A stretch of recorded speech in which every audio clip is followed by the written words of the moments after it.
ولي رادهم درا ولي كرم الجنبا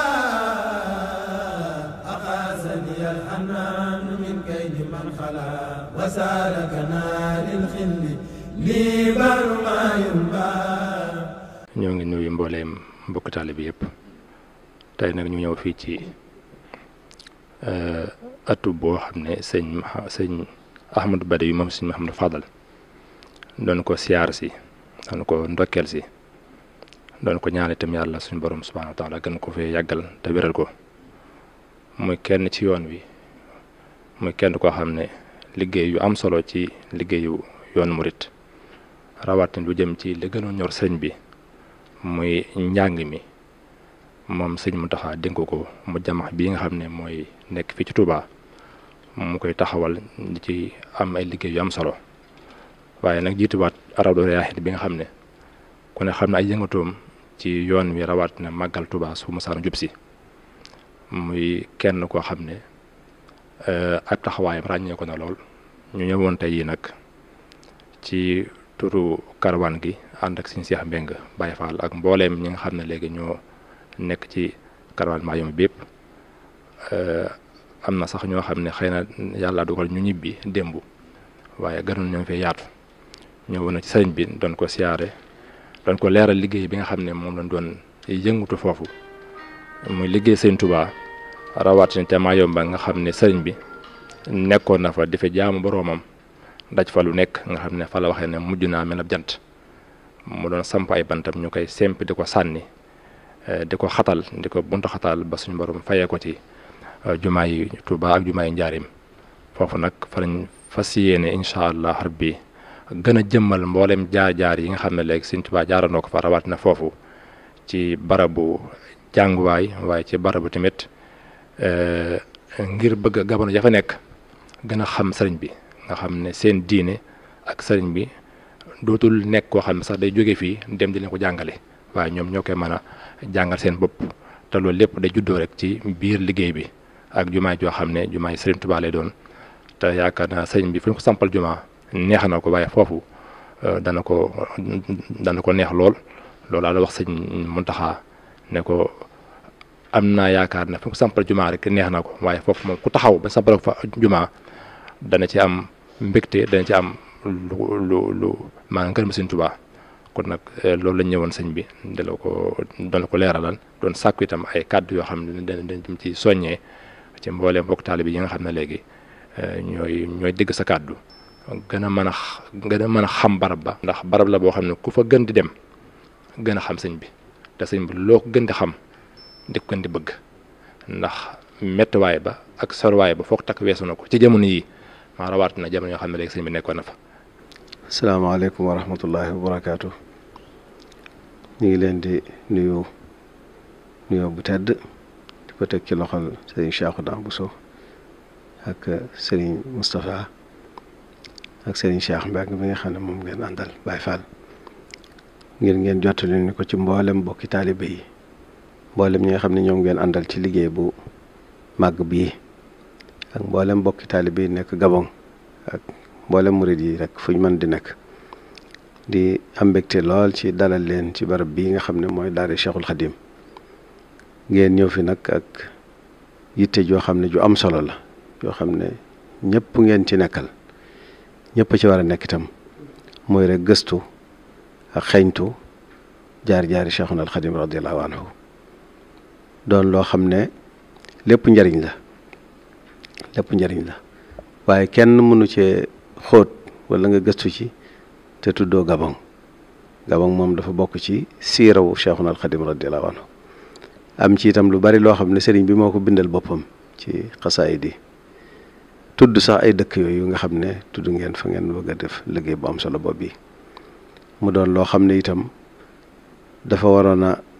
lu mu gën a yaatu rek doyut ndax waxtu wu nekk dañuy waxtaan fii ne danoo waroon toog li fekk àggu na ci nit nekk fu sori ci misaal fu mel ne Gabon juddoo fa màgge fa di jàngale sëriñ bi li fekk àgguñu foofa rek dañuy jàpp ne liggéey bi des na lu bare di sant nag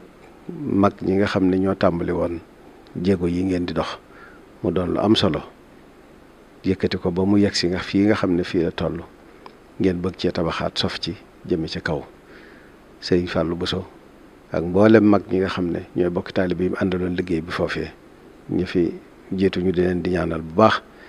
ñi fi nekk tam ñu ñaan sunu borom yàggal leen fi te may leen kàttan bañ mën a gën a àggale liggéey bi waaye ñu mën a tàggat ndaw ñi nag ba ñoom itam ëllëg ñu mën a gàddu liggéey bi te gën koo yaatal ndax sëriñ bi amul tànki gannaaw li ngeen bëgg a tàmbali nag dafa am loo xam ne dafa dëppoo lool ak li nga xam ne moom la ñu def fii muy rek jéem a xamle kam kàttan sëriñ bi ndax moom kenn mënu koo xam waaye nag mënees na cee gëstu bu baax a baax bu ko defee bu ñeneen ñëwee rek sosaat ci gëstu boobu yi bokk na ci liggéeyub daara ji mooy fexe ba lépp loo xam ne luy leeral siira Cheikhuna al Xadim radiyallahu anhu la akub liggéeyam ñu mën koo yaatal waaye jàppalante ci ak ña nga xam ne ñoo nekk fañ ko war a defee kon jàpp naa ne fii dana baax lool ñu jéem a xool nu ñuy defee ak jokkoo ak université yi nga xam ne ñoo nekk Gabon am na ñu ci tàmbali woon di dox waaye loolu yaakaar naa si liggéey bi dana tax ñu gën a baral jéego yooyu fexe ba lii ñu bëgg a taxawal foofu itam bu taxawee daara man fa am joo xam ne dañ fay jàngale ni ñuy jàngalee ca réew mooma waaye dugal ci njàngalem sëriñ bi ba nga xam ne ñu nekk foofa ay diplôme njàngum Gabon la ñu am man koo jariñoo waaye nag am luñ leen ci dugalal loo xam ne yóbbal lay doon bu bàyyi ko ci daara yi Cheikhul Khadim ji nga xam ne loolu lu ñëpp soxla lay doon wërta doon lu yem rek ca njabootu murit ga fa ne wala Sénégal ya fa ne waaye daa war a yaatu ba ëmb war a ëpp sax ci ñi nga xam ne ñooy daw bi réew ma bu ko defee ju jokkonteeg ñoom fexe leen a jox njariñ li nga xam ne moo nekk ci njàngalem sëriñ bi te moom mooy njàngalem yonent bi sallallahu alayhi wa sallam waaye li ci nekk ci loo xam ne itam africain bu nekk mën ngaa gis ne kat sama wàll gi ci sëriñ bi rawatina nag waa Gabon kon daal liggéey la bu am solo boo xam ne fas nañ ko yéene ànd ak yéen incha allahu taala ci gépp anam rek goo xam ne war nañ faa taxawee danañ ko taxaw di ñaan bokki taalibe bi yëpp itam ñu xam ne ni ma ko waxee ci njëlbeen gi lii moom liggéeyub sëriñ bee lii moom liggéeyub murit benn bu nekk la waaye liggéeyub jullit benn bu nekk la kon kenn ku nekk rek kem kàttanam na ko ci taxawee te buñ ko defee rek sunu borom dana nu gàttandu ci barkeb sëriñ bi ba fuñ ko bëgg a yeggale ñu mën ko fa yeggale ñu lay sant bu baax di leen gërëm asalaamaaleykum wa rahmatullahi wa barakaatu. maa ngi fi taagu itam sëriñ Fallilou Mbacké Cheikh Ahmadoul Fadil moom sëriñ Guédé moo nga xam ne moom la sëriñ bi jox liggéeyu taxawee naafila ci jumaa ju mag ji ci weeru koor gi waaye itam nag daara alxuraan ji nekk fii ci biir daara ji moo ko jiite kon moom itam ñu jox ko mu ay teg ci ay leeral ci joxe ci ay kàddoom. bismillahi irrahmani irrahim alhamdulilahi rabbil alamin allahuma salli ala sayidina muhammad wa alihi wa sahbihi wa asna xadimihi wa sallim taslima ñu ngi nuyu mbokk yi fi teew yëpp te siyaari sëriñ bi tey teg nuyoo bi ak siyaari ci loxo mu jot luñ mbokk yi nga xam ne ñoo teew te dox yitte ju mag ji nga xam ne moom la ñu dox mu jëm ci liggéey yu mag yi ñu bëgg amal fële ca réew moomee ci sant suñ borom subhanahu wa taala di ñaan suñ borom ci barkib sëriñ bi moo defal leen ci tawfiq ak ndimbal ba li ngeen ci yéene lépp ngeen def ci lu kawe seen jort mu doon itam loo xam ne day doon ubbiku guy yokk ci diggante ñaari réew yi ci anam yëpp ci anamuk xam-xam ci anamuk am-am ci anamuk jaxasoo ci xeet yëpp itam ñu ci am yaakaar bu baax a baax tey ñaan suñu borom ci barkib sëriñ bi mu defal leen ci lu kawe seen jort waaw naa comme sëriñ bi wax na li mat a wax ba noppi dañ ci doon sànni kàddu yi ñaan rek ñaan suñu borom defal leen ci tawfiq ci barke borom Tuubaa. baax na auzu billahi mina seytaan rajim bismillahi rahmaani rahim la hawla wala quwwata illa billahi azim mbokki talibé yi comme on dit je suis venu ici en compagnie Serigne Cheikhouna Bousso et Serigne Moustapha Bousso sur le cadre des manifestations que la caravane sur le trace de Cheikh Ahmadou Bamba au Gabon doit dérouler du 14 au 21 juillet prochain. Nous sommes venus rencontrer le recteur de l'université ou bien de complexe Cheikh Ahmadoul Khadim de Touba. Nous sommes venus rencontrer le recteur Cheikh Ahmadou Badawi Mbacké. Cheikh Ahmadou Badawi a donné l'ordre le professeur Pape Mokhtar Ndiaye, secrétaire général de l'université ici, pour qu'il donne l'avis du recteur sur la coopération entre les universités et puis dire un peu aux populations gabonaises qu'est-ce que c'est que le mouridisme ou bien l'enseignement de Cheikh Ahmadou Bamba. Monsieur Pape Makhtar Ndiaye, on vous donne l'occasion de s'exprimer selon le vœu de Cheikh Ahmadou Badawi. Je vous remercie. Je rends grâce à Dieu et prie sur le prophète sallallahu alayhi wa sallam et prie Allah subhanahu wa ta'ala qu'il accorde une très longue vie de santé à Seigneur Mohamedou Muntaha Mbacké, Khalife général des Mourides. Sur instruction donc de Serigne Ahmed Badawi, président du complexe Cheikh Ahmadoul Khadim, nous avons le plaisir donc de réitérer l'engagement de l'université Cheikh Ahmadoul Khadim à s'ouvrir au monde et particulièrement à l'université gabonaise. Le complexe Cheikh Ahmadoul Khadim, donc conformément aux enseignements de Cheikh Ahmadoul Khadim, est une université ouverte sur le monde. À cheval sur les enseignements donc de Cheikh Ahmadoul Khadim, mais ouverte aussi à toutes les connaissances utiles au monde. Voilà pourquoi cette caravane sur les traces de Cheikh Ahmadoul Khadim est la bienvenue. Et Serigne Ahmed Badawi donc renouvelle son engagement à accompagner cette caravane pour toute la durée donc de son périple pour éclairer le monde entier sur l'action, l'œuvre de Cheikh Ahmadoul Khadim, particulièrement en terre gabonaise. C'est une étape extrêmement importante du Cheikh qui ne peut pas être occultée, bien entendu, quand on parle de la vie et de l'œuvre de Cheikh Ahmadou Bamba.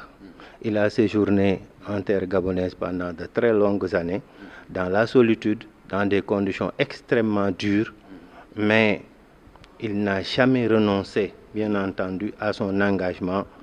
d'adorer Dieu et de servir le prophète Mohammed sallallahu alayhi wa sallam. Et il est sorti victorieux de ce périple parce qu'il est le seul à avoir été en exil dans des conditions extrêmement dures et il a eu le privilège de retourner dans sa terre natale, le Sénégal. C'est donc une victoire de Cheikh Ahmadou Bamba sur le colonisateur,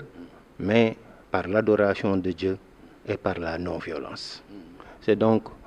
cet engagement que Cheikh Ahmadou Badawi Mbacké renouvelle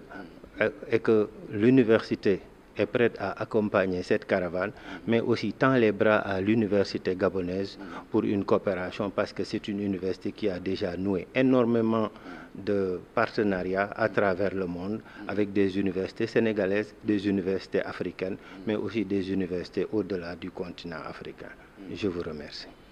Merci Pape Makhtar. Je repose quand même une question, quelques mots adressés aux des nouvelles autorités des nouvelles autorités du Gabon, tête à laquelle l'excellence, le président de la République, Oligui Nguema,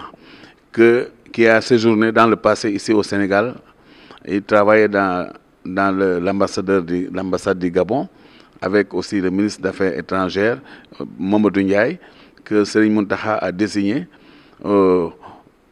qu'il soit, en tout cas, son porte-flambeau auprès des autorités gabonaises. Ce qui fait que ils travaillent ensemble avec nous, la caravane. Il y a aussi beaucoup des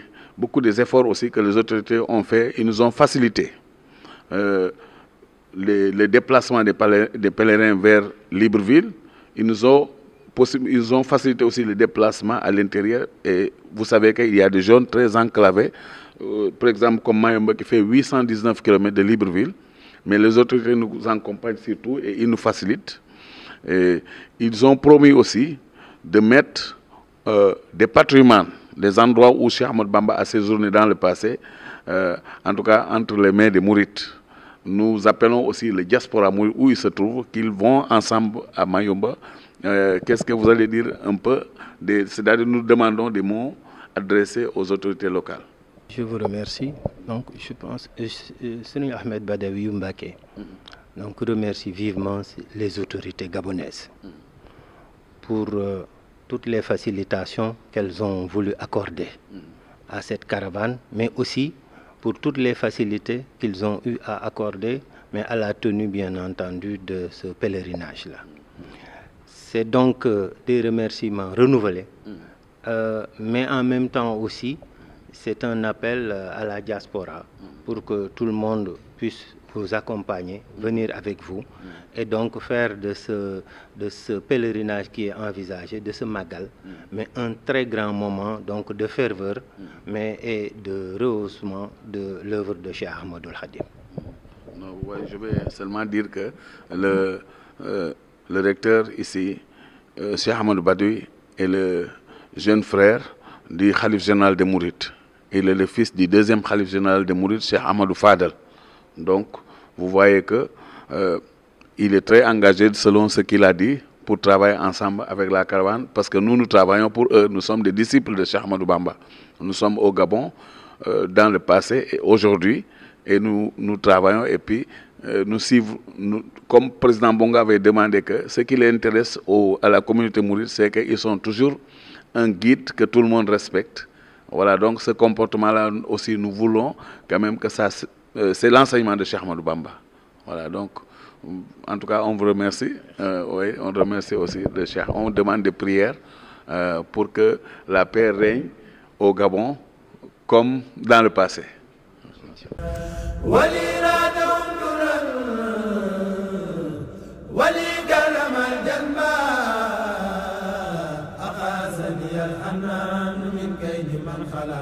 وسالكنا للخل لي بر ما ينبغي